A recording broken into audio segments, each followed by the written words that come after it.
Assalamu alaikum wa rahmatullahi wa barakatuhu, and welcome to Primetime for the month of November. Today's program is on refugees.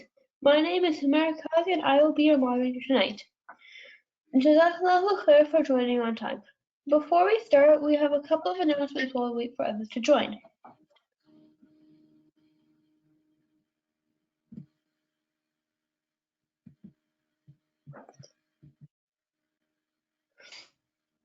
MCNA offers a variety of programs throughout the year. Primetime is a free monthly online program offered by MCNA addressing current topics and trends. Previous Primetime recordings can be found on our YouTube channel. MCNA also offers an annual Journey Through the Quran course and spring, fall, and summer courses.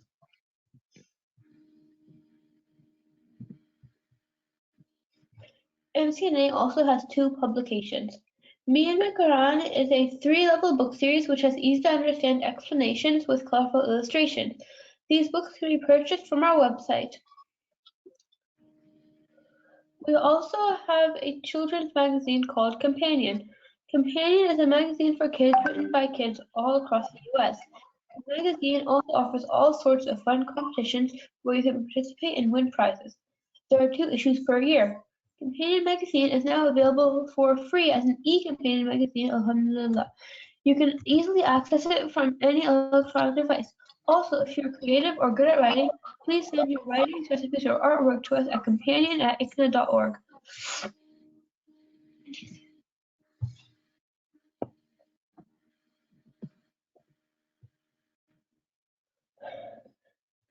Our MCNA YMj YouTube channel is a great resource to watch our program recordings, such as Primetime, Sabaha, Virtual Halaqas, and Eid Party. Make sure to like and subscribe to our YouTube channel so you can be notified when new videos are uploaded. Last but not least, please like and follow our Facebook, Instagram pages.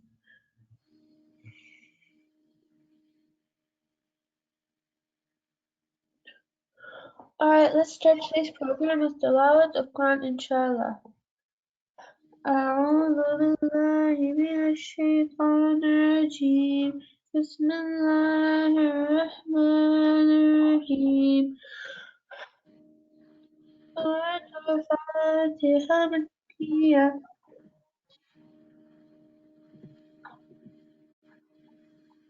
الحمد لله رب العالمين الرحمن الرحيم مالك يوم الدين إياك نعبد وإياك نستعين اهدنا الصراط المستقيم صراط الذين أنعمت عليهم غير المغضوب عليهم ولا الضالين آمين.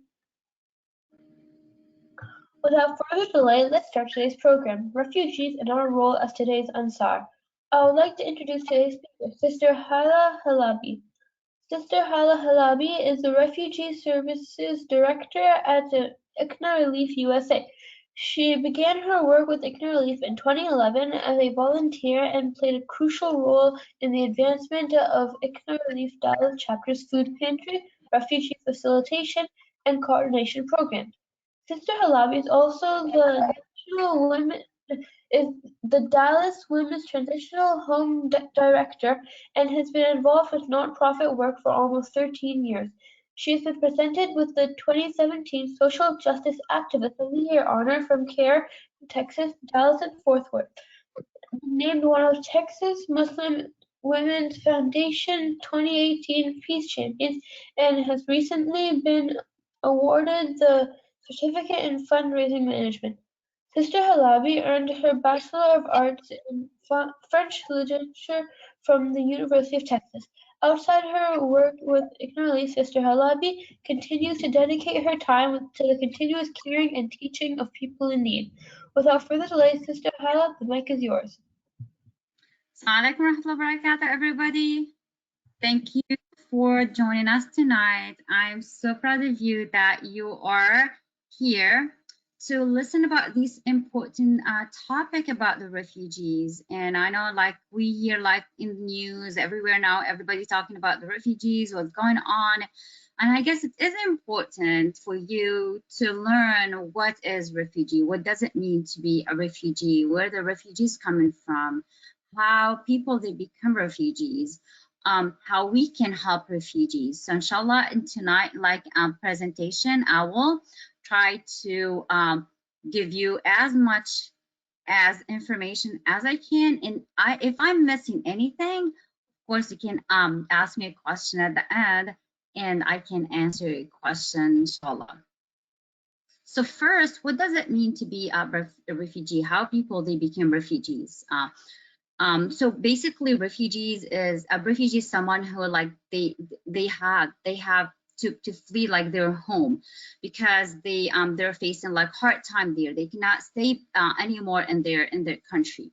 So they're like leaving their country maybe because of like wars happening there, or like that somebody is the government like threatening them, or like any like conflicts happening there. So they have to leave their place to find a safer place, a safe haven for them and their kids.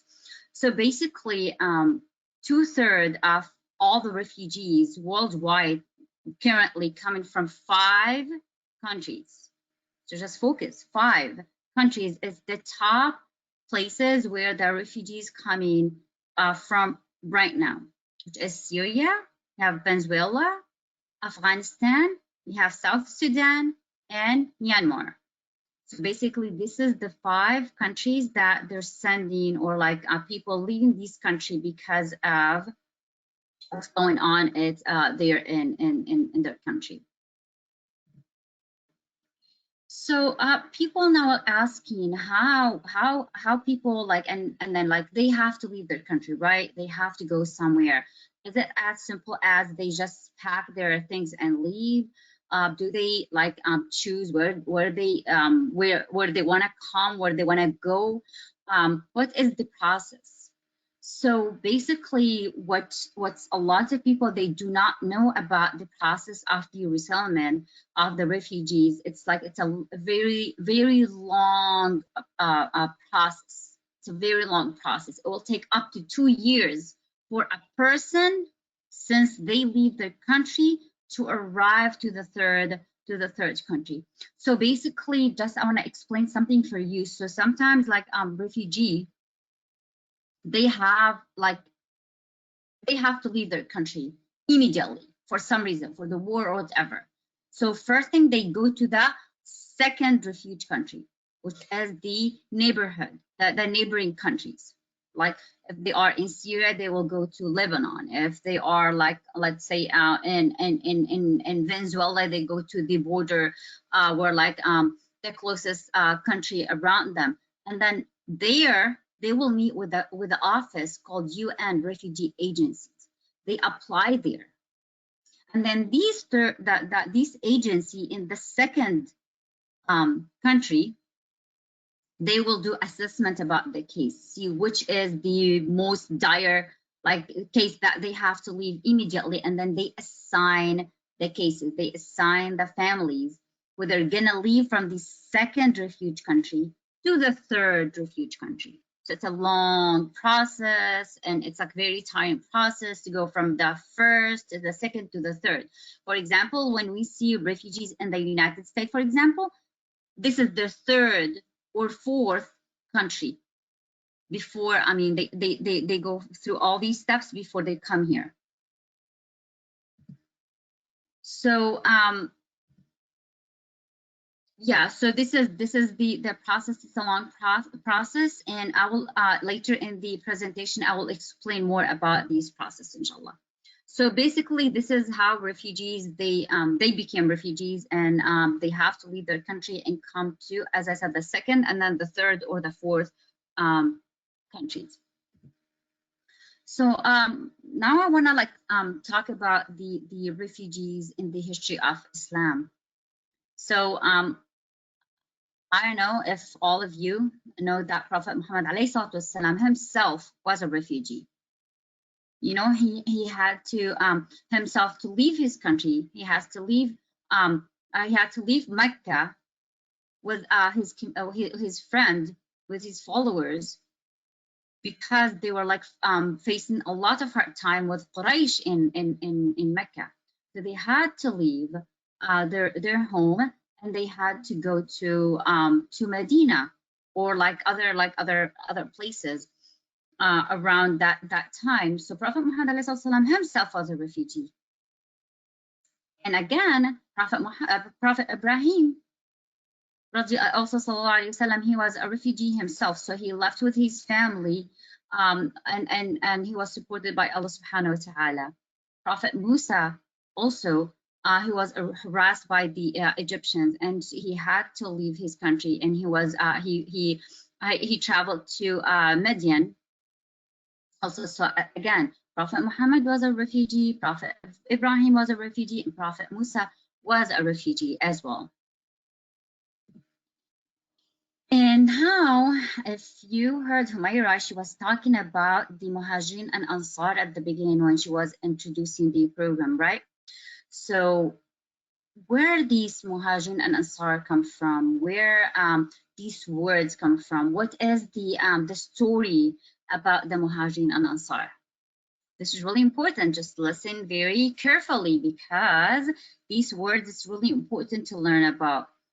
These terms, Muhajirin and Ansar, right? So as I mentioned in the previous slide, that Prophet Muhammad ﷺ himself was a refugee. So Allah subhanahu wa ta'ala ordered Muhammad ﷺ to leave Mecca, and also to order his friend, the companions, also to leave and go to Medina. So they had to leave because they were like tortured by Quraysh. They had no option. They have to leave. And then when they left everything behind them. They left their belonging, they left their home, they left like everything. They just like rode on the camels, or like horse or whatever, or like walking, and they had to go all the way to the Medina. When they arrived at the Medina, they had nothing. There's no home, no money, no business, nothing for them. Prophet Muhammad was so a smart person and caring person. So there's an idea came to the mind of Prophet Muhammad called mu'akha. What mu'akha mean is the brotherhood. So brotherhood. So Prophet Muhammad said, oh, there is Muslim already in the Medina. So Medina as a home for some Muslim, right?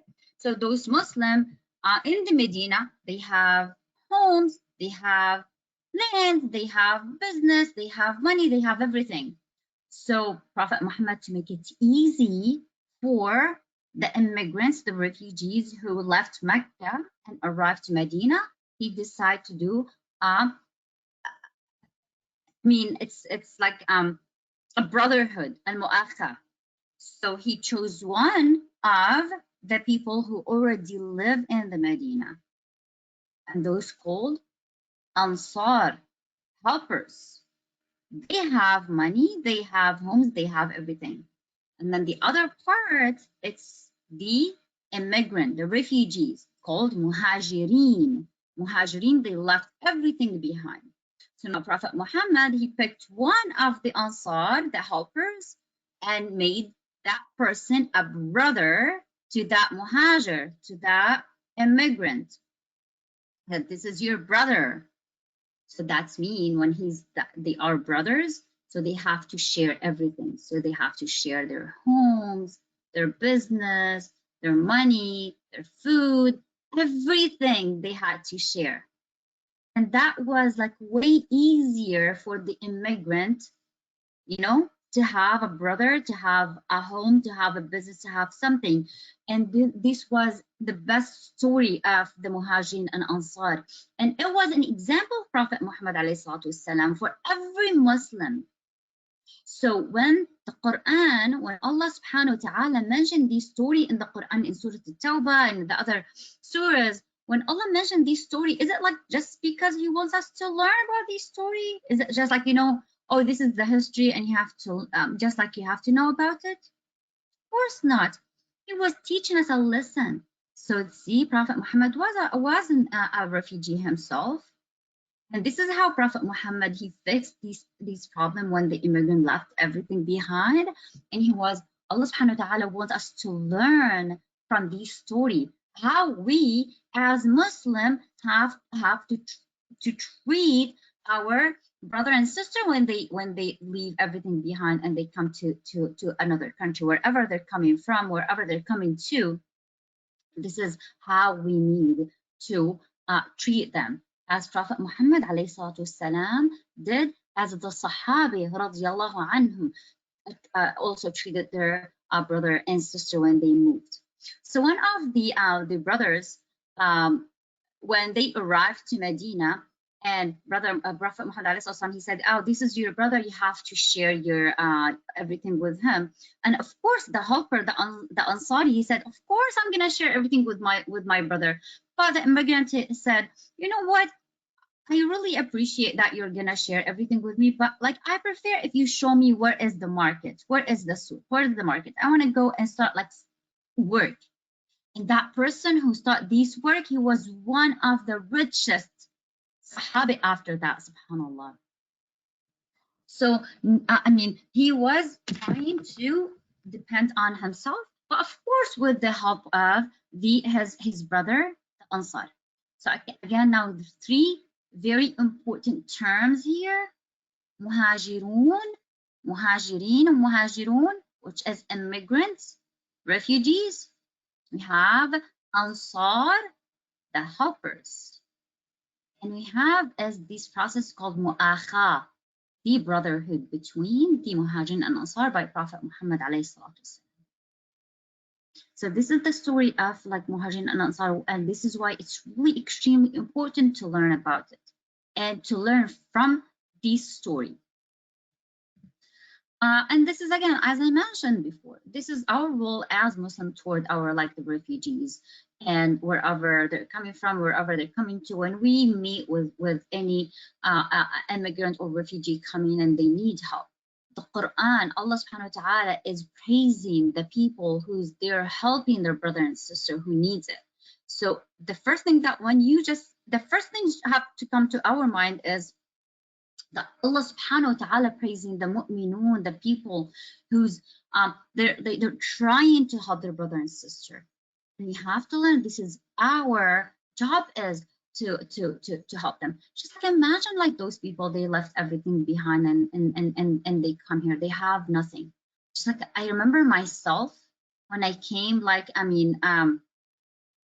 22 years ago to this country. I wasn't a refugee, I was an immigrant myself, but I came to a very completely new country. I left my family, I left everything behind. It was so hard for me to start over. I didn't have any family back then. I needed some social support. So this is where like the brother and sister in Islam come and help. So not all the help like as financial, but we need the support. Like, I remember the first Eid by myself without my family, it was the worst time ever. But subhanallah, Allah sent me these friends, this brother and sister. I went to the masjid, I met with those people to let me, feel as it's a home. I'm not by myself. So this is how our role as Muslim toward our like brother and sister, the refugees. Inshallah, in the next slide, I will show you ways how to, inshallah, to help and support the refugees more. So, but meanwhile, I want to just tell you quickly about something. So now we learned about the refugees, how the person became a refugee, what the process when they come here, and but now myself, when I start working with the refugees, honestly, I'm not gonna like make lies here.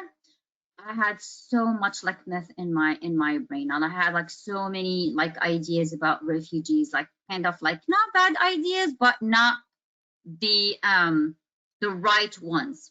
So when I start working with refugees and when I start working with the agencies and hear about the story of the refugees, the hardship that they're facing, and so, oh my God, I was so, I was so biased. I had like so many like bad or like wrong thoughts about the refugees. So I decided to create something called the myth about like refugees. What we hear in the, maybe sometimes in the news, maybe sometimes like, you know, wherever we go, we hear something. So I created this presentation called the myth about refugees, and then what is the fact.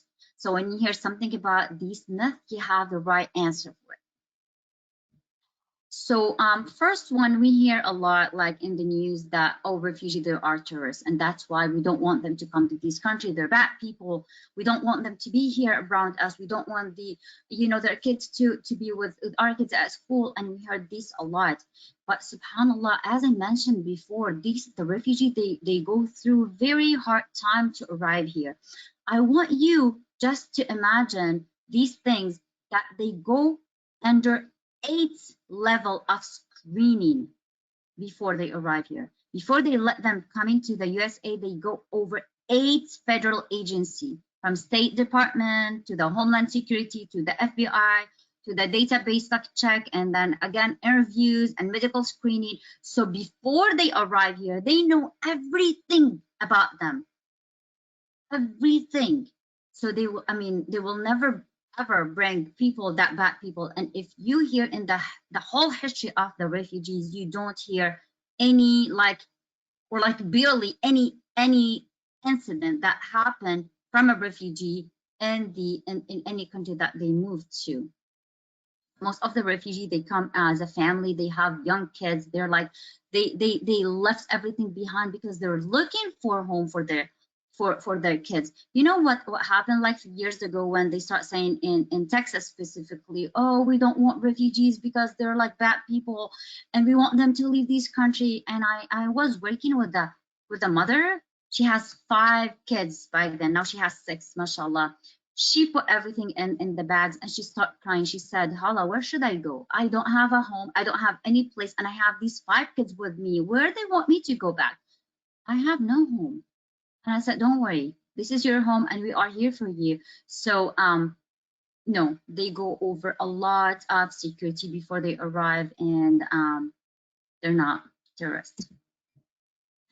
Next myth about refugees that we hear about, like, oh, refugee, oh, why you came here? Oh, you chose to came here. Oh, why you left your home? Do the refugee want to leave their home country? Do you think this is the option for them? Of course not. Of course not. They didn't want to leave their home. They didn't. The refugees are forced to flee their homes because they were like scared. They came here because they didn't have an option. You know, they leave everything behind.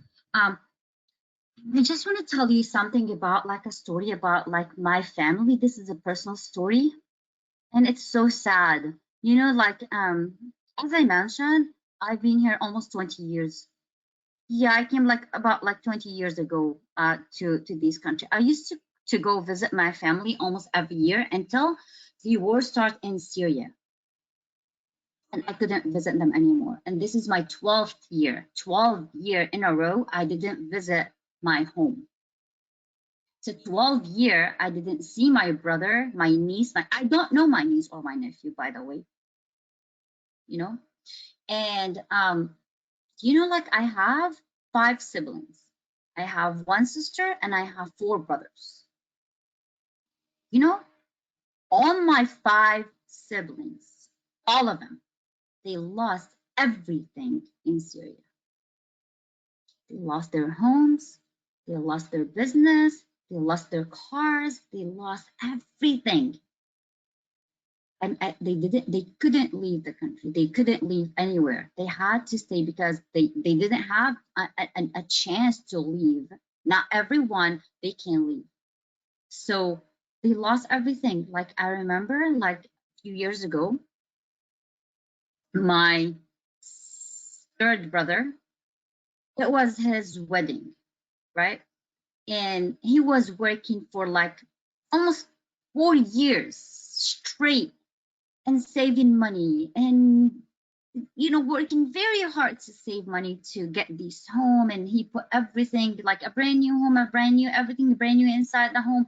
And he was in the mall. He was like purchasing the last thing before his wedding, and he heard that a bomb hit the whole apartment complex. And his home and my other brother's home, it was like, you know, the same apartment in the same complex. It burned with everything inside. So the whole I mean, apartment complex was became on the floor. And he lost everything inside. Both of my brothers. My other brother, he had like 3 kids back then. Everything, clothes, everything in this home. And they became homeless. You know, they don't have anything. So they had to go and stay with my mom in the same like one home. My other like older brother, he had like 4 kids, same thing. A bomb hit his apartment, he has to leave. But now the house of my mom, it can't fit that many people. So he stayed in my dad's office with 4 kids in the office. So 6 people in a room in the office. And in this office, his kids, they went to school. When they were like coming back, when it's dismissal time, they're coming back from school, 18 kids in the same neighborhood. A bomb hit in this neighborhood, and 4 my siblings, my 3 niece and 1 nephew, they got like, with my dad, they got like, you know, hurt by this bomb. So the 4 of them with my dad went to the hospital that day. So I mean, you don't know how hard. I'm talking about like personal story here. I'm not like talking about like people they're telling story on a story. It's like my family.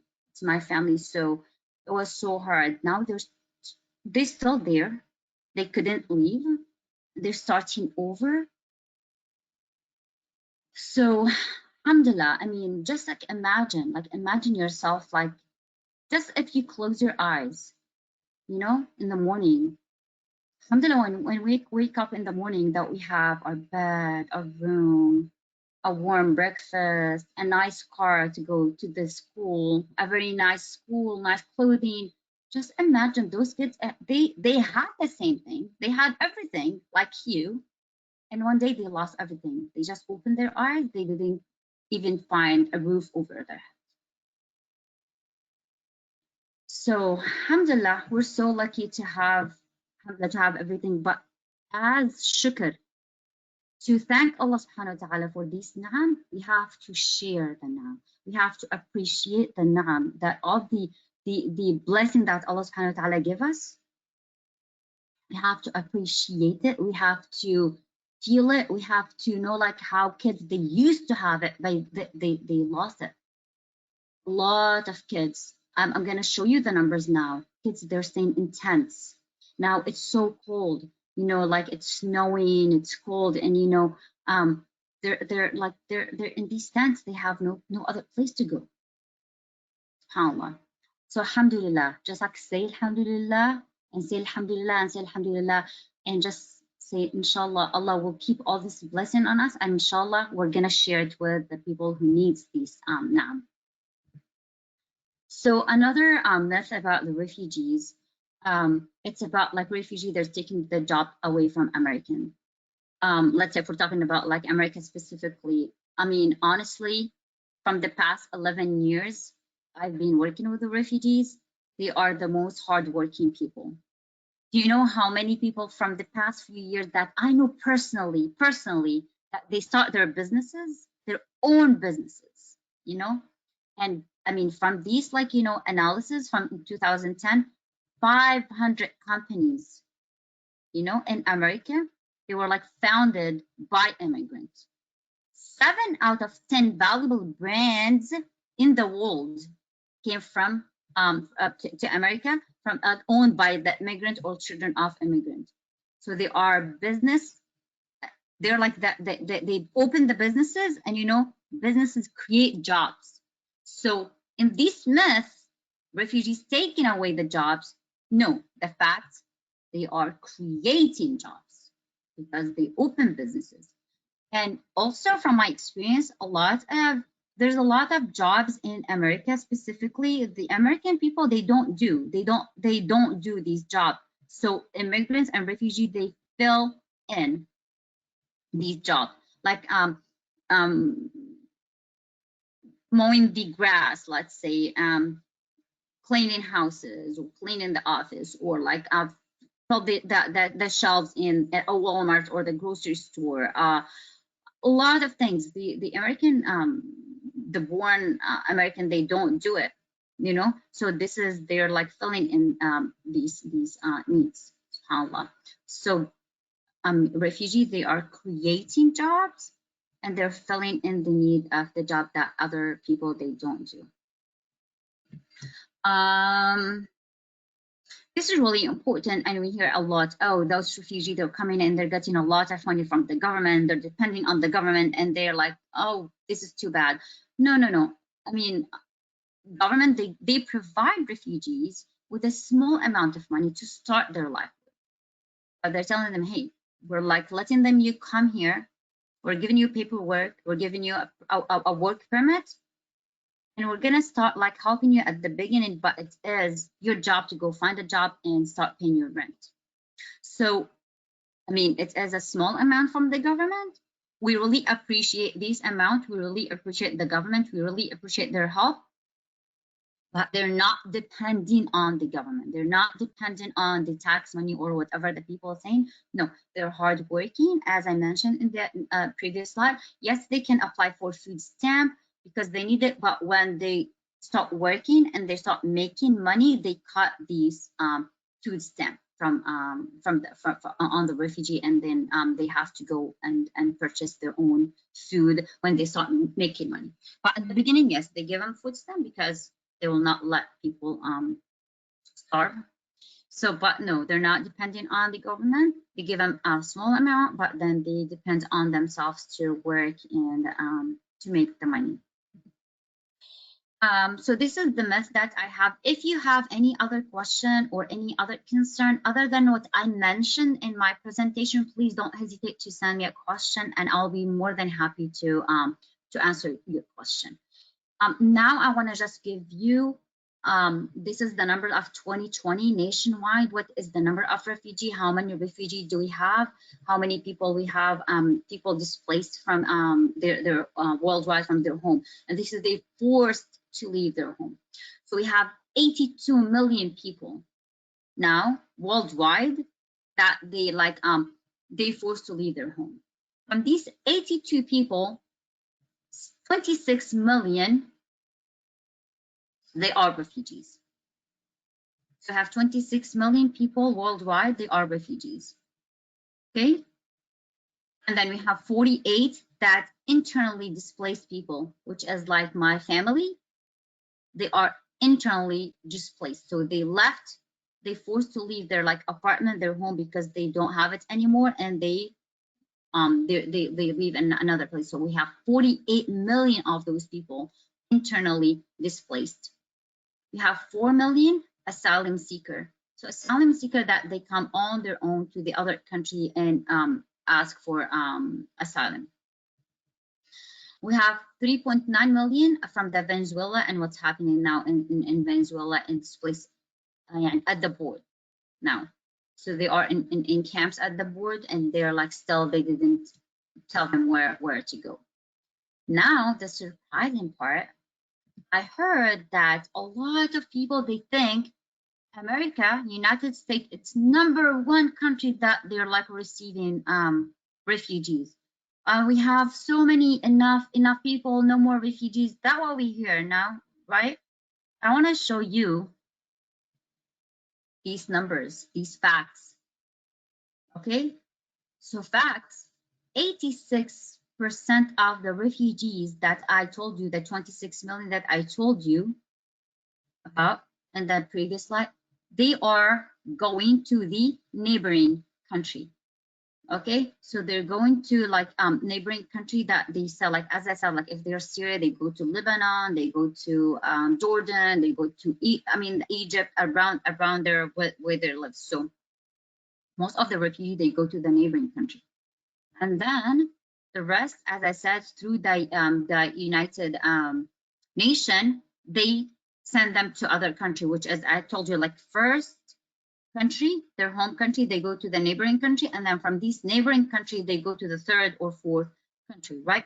So from those people, only the remaining part of that, they go to the other country, right? See, the number one, it's Turkey. 3.7 million refugees hosted in Turkey.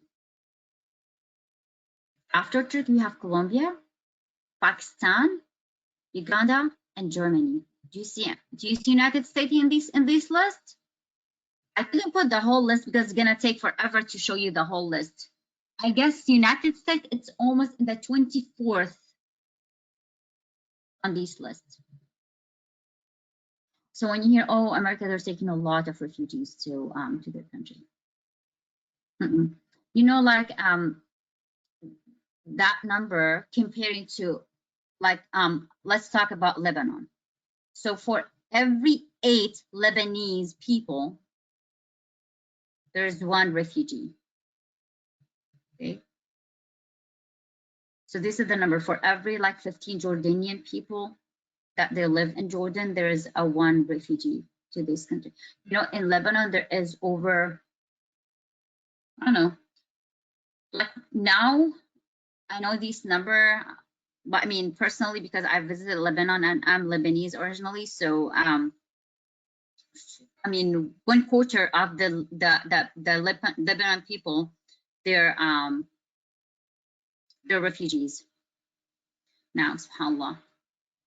So, okay, so this is the number, this is the fact. So now we're gonna come to what we, Muslim organization, Muslim individuals, amazing kids like you, ICNA, ICNA Relief, all those, you know, good people, what they are doing now to help the refugees. So basically, ICNA Relief, alhamdulillah. So we work directly with the resettlement agency in the government agency to help immediately the refugees. So we provide the in-kind donation, we provide the furniture, we provide all the household supplies for them. We help them to find jobs. As I said, like they need money to pay rent, right? And then we help them with financial if there is like a single mom with kids, they couldn't find a job immediately, or like an elderly, disabled. So we help them with financial support. So we have also the car donation program. We provide cars for them so they can go to work. We teach them how to drive, how help them with a driver license, to help them to stand on their feet as fast, as soon as possible. So this is the number, 3,000, over 3,000 family per month, ICNA Relief helping every month to support the refugees nationwide. Almost like yearly, ICNA Relief spending over $1,300,000 expenses to help the refugees. Alhamdulillah. This is all your donation. No, this is the donation of the family and your parents, mashallah, and the community, that amazing community that we have. This is one of the important things I want to also mention for you. You know, refugees, they're coming. They left their home, right? They left everything behind. So they left everything behind. We try to give them what they need, like household supplies, jobs, money. What about like language? You know, like the language barrier is the one of the most barrier for the refugees. They're coming, they don't know this language, they don't know the English, and this is so hard for them to find a good job or go to school or, like, you know, to start their life. So first thing first, we start with the English as a second language classes to help them with the English, right? And then there's some sister, as I mentioned, they can't go to work because they have young kids or whatever it's the reason. So we do the sewing classes so they can do something at home and sell these. We market for them and we help them sell it. Computer classes to improve their skills. And we do have something really nice in this picture. If you see these cute kids, you know who are they? So the young, they are the refugee. The little bit older, they are the youth of our community. So we have big brother, big sister program. So we match one of you, the younger, the kids that they are here in the country, with the newcomers to be a big brother, big sister. The Muhajirin and Ansar. But Muhajirin and Ansar, in this case, it's not financially, it's like socially, it's like more like mentally. So they don't need, like, these young kids, they just need friends, right? They need someone young to understand what they're going through. And honestly, we start this program because from the past few 10 years, 11 years that I've been working with the refugees, what I realized that a lot of kids coming to this country, they struggle. They feel, oh, am I a Muslim or I'm American? So this is the idea of being American and Muslim at the same time. It's so hard for them to understand. So we are like trying to, so they start have a different like identity. One at school trying to be American, and then one at home to be Muslim, and they couldn't, like, understand you can be Muslim American at the same time.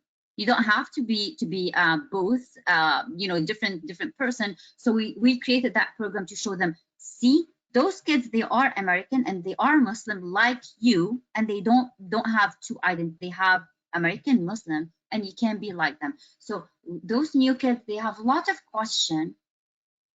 And that's why the big brother, big sister here come and answer this question. They have some struggle. They cannot tell their parents sometimes, but they need a younger, brother and sister to tell them. And this is why it is important. We have the tutoring, as I mentioned, with the language. So those kids coming, a lot of kids, they've been living in a camp for all their life. So they never ever went to school. So they don't know even how to hold a pencil or a pen. So when they go to school, even the school, mashallah, they're helping Allah, they're providing a lot of things, but we still provide the tutoring. And the tutoring is like young kids as like, alhamdulillah, as young as you, they can teach their brother and sister and helping them with tutoring to help them with the school. Again, the Sunday school, because we don't want them to lose their faith. We don't want them to come here and not become a Muslim anymore because there is no support. Their parents, they're so busy with so many things to work and try to pay the rent. So here's why we have the Sunday school, mashallah, Ikna sister, they're providing the Quran and Islamic study school for all these refugee nationwide. They're doing an amazing job. We do have the career path. This picture, you can see this is the American kids, American Muslim student coming from a university. He's teaching those young kids, the refugees, about like business or engineering or medical or whatever. So when they grew up, when they go to middle and high school, they know what they want to do when they go to college. So this is some of the program that we are providing. And this is the Eid giveaway, the Eid gift giveaway. So where we, alhamdulillah, if you see all these scooters and gift cards that we give to the refugees, because as I mentioned, it's so hard if they don't have these social support, especially when it's Eid time. So now it's your turn. And how can you help, mashallah, young kids? If you see this is amazing, our amazing volunteers, so many ways you can help, so many ways you can be part of this amazing project. See those kids, they decide to do clean supplies packages and food packages for the refugees. And they have some toys as well, and they come and they give it to the newest refugee 2 weeks ago at the park. Those young kids, they decide to do household supplies. So they collected the money, they purchased all these household supplies, and they brought to the the refugees for their new apartment. In these two pictures, see back to school education is power, and see the boxes behind, all these boxes behind, it's back to school. School bags, a lot of supplies, and we have these a giveaway for the back to school with this theme and lots of fun they can do. How kids they're doing these work. As I mentioned, those girls, they decide to do bake sale. So they made a bake sale, they collected money, and they went and they purchased all these cleaning supplies, and they came with us to give it to the refugees. Same for those like team, they're like soccer team. They came with us, they collected a lot of, they had events at their school, they sold sandwiches and food, and then they purchased all these cleaning supplies and other supplies for the refugees, and they came, they played with the kids, and they give it to us. So let's see about that Omar, that person, he has no ICNA relief in his, where he is. But he contacted me, I want to do something, I still want to help. I don't have ICNA relief close in where I live, but I still want to do something. How can I do it? I said, okay, no worries. You can run a fundraising campaign. You can collect the money and you can donate it to ICNA relief, and we can purchase these things. So even if you have ICNA relief around where you live, you can go to the office, just contact me. I can connect you with the office where you live, and you can do something, any drive or whatever is needed there. And if you don't have, and you still want to do something, you still, as I mentioned, you can do, you can even do the bake sale, collect the money, and instead of purchasing these supplies, you can donate this money online directly, for example. Or you can do Facebook fundraiser, or we have on our website as well, we have fundraisers, so you can do that, and you can be part of this amazing project, and you can help your brothers and sisters. So I'm gonna end here. I know I talked a lot. I hope I didn't let you feel bored. If you have any question, please don't hesitate to send your question, and I am here inshallah to answer it. Jazakumullah khairan.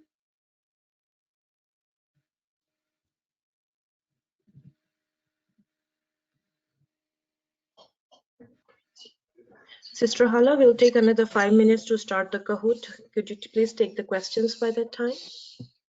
Yes, of course, inshallah, I'm here.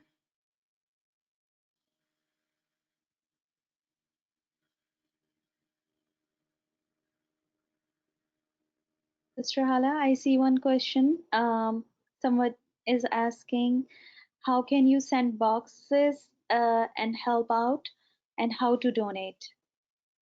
So again, so regard boxes, if you are in a city where we have ICNA relief office, you can communicate with the ICNA relief office in your city, and you can run a campaign. You can prepare the boxes. You can come to our pantry and prepare the boxes and distribute the boxes.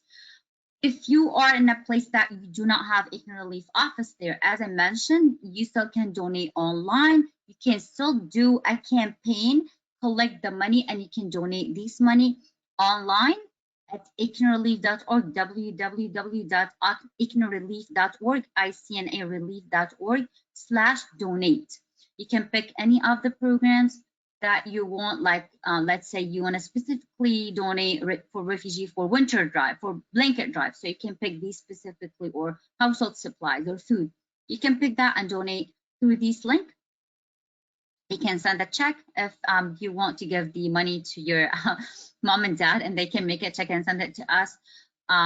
You can do that.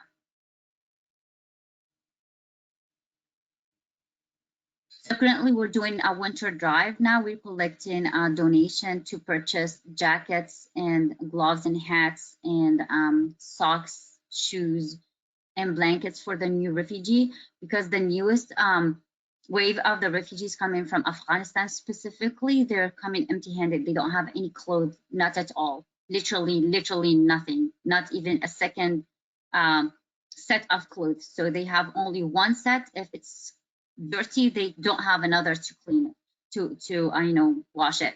So that's why we're collecting now specifically for these clothes.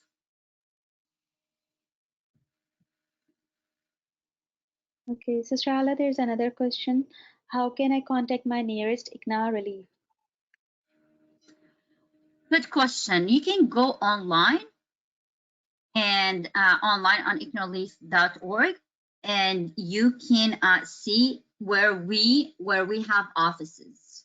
So let's say if you are in Florida, there is several offices in Florida. So you go to there is a map there, and you just go to the map, and then you put where you live, and it will show you all the addresses with the phone numbers of these offices. Another way is to communicate with, of course, mashallah, your leaders, Ikna's sister, who's also the mashallah, the amazing team that they're running this program. They will also connect you with one of the offices.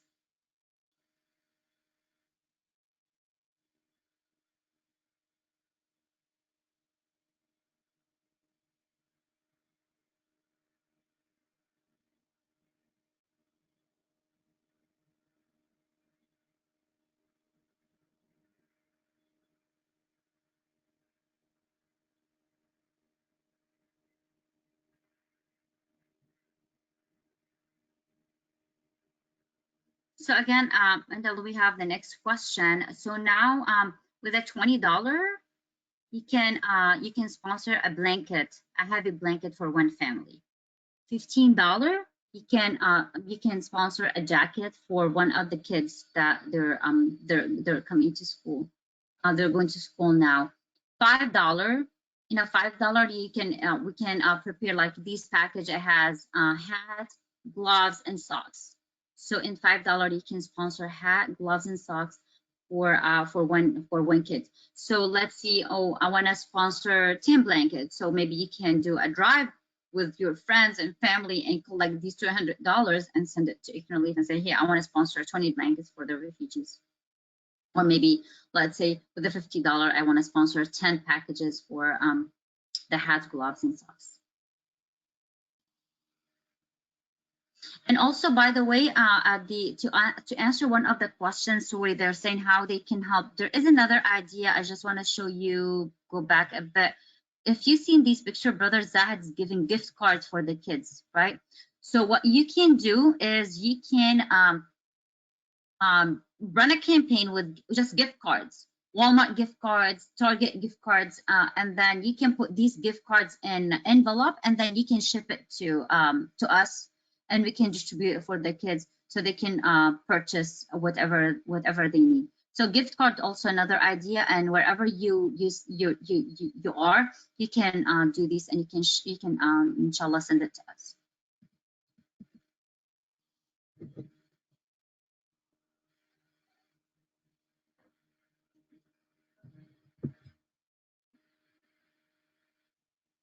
Let's see if we are ready for Kahoot. Sister Humaira? Yes, we are ready. Inshallah, you can start.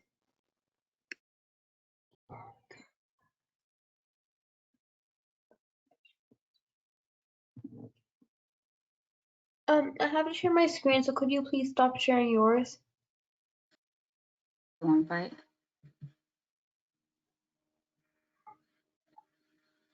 Is it it's good now? Yes. Or maybe I can, okay, I'm gonna make you the presenter now. Okay. Thank you. Okay. Can you now, are you, Myra? Yeah, we can see a Kahoot screen now. Okay.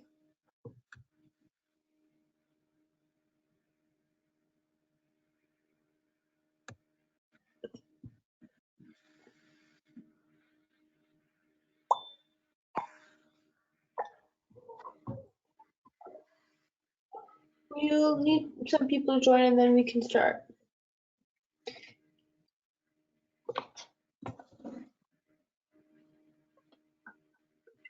Yeah, alhamdulillah. Kids are joining in.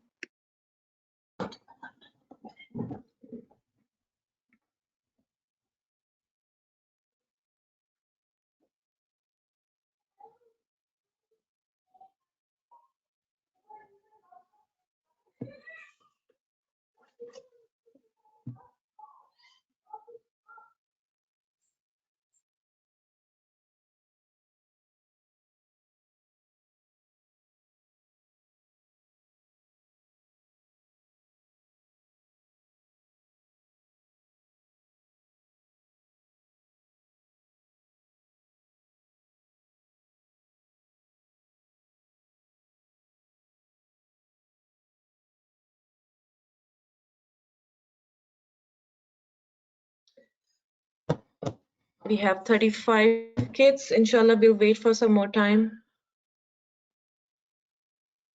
I see 69 kids in the room.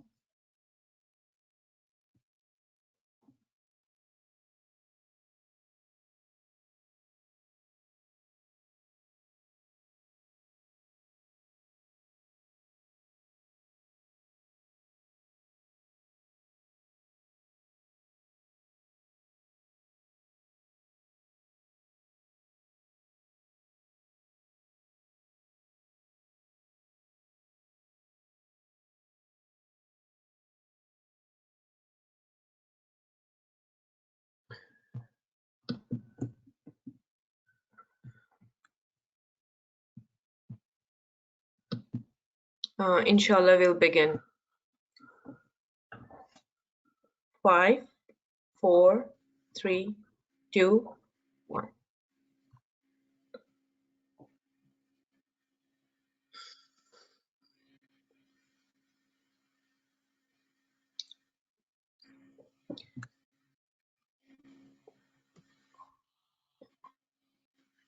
Two-thirds of all refugees come from what 5 countries?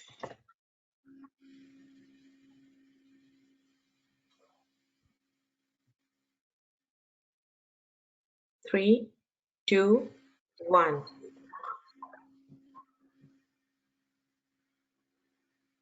Syria, Venezuela, Afghanistan, South Sudan, and Myanmar. We have Mariam Halad on the first place.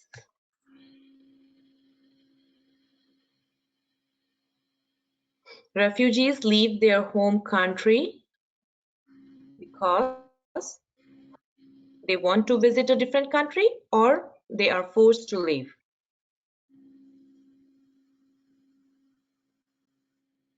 Three, two, one. Yes. And the answer is they are forced to leave. Next. Again, Mariam is on the top. MashaAllah.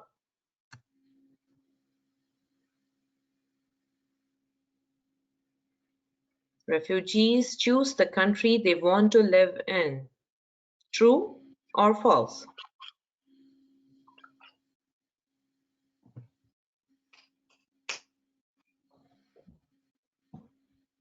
Three, two, one.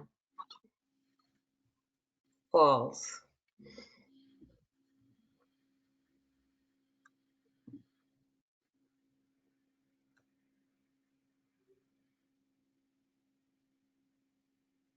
The process of refugee settlement to the US takes 5 months, 10 months, or 2 years.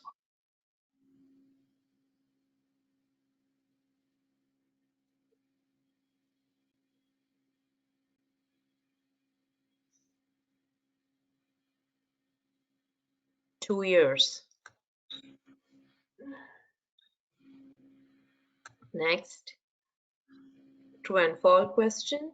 Prophet Muhammad sallallahu alaihi wasallam, Ibrahim alayhi salam, Musa alayhi salam were refugees. True or false?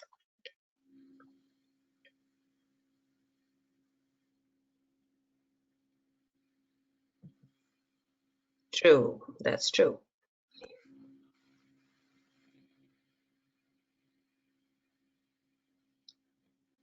Muhajirun are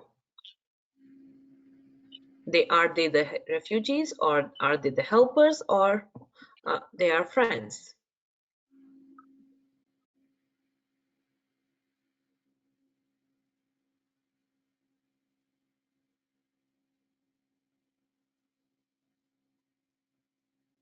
They are the refugees.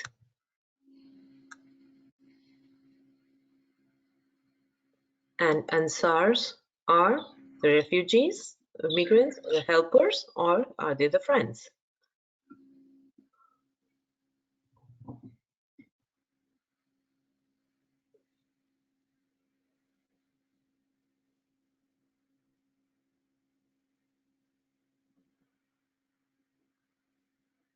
They are the helpers. Way to go, Mariam. You are still on the top, mashallah. Second last question. refugees depend on the government help and they do not work. Is it true or is it false?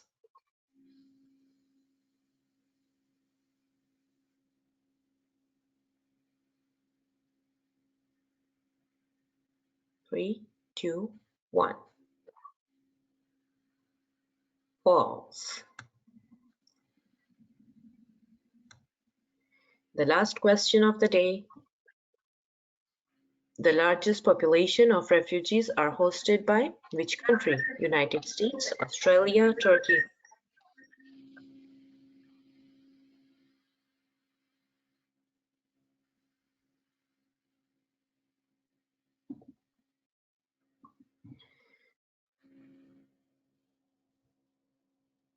Turkey is the answer. And we have at number 3, we have Isama Muhammad, and at number 2, Hamna. And our winner today is Mariam. Jazakallahu khair everyone for participating.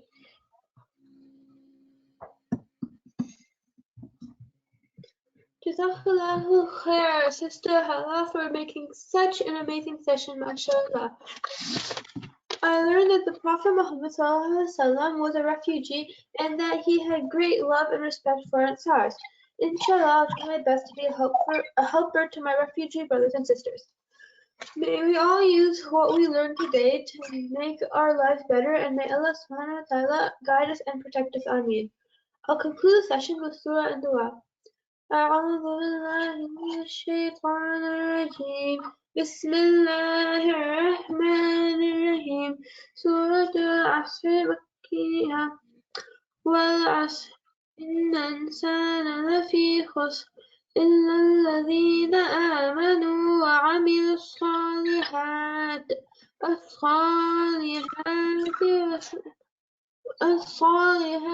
وتواصوا بالحق وتواصوا بالصبر سبحانك اللهم وبحمدك أشهد أن لا إله إلا أنت أستغفرك وأتوب إليك. السلام عليكم ورحمة الله وبركاته. Have a great week.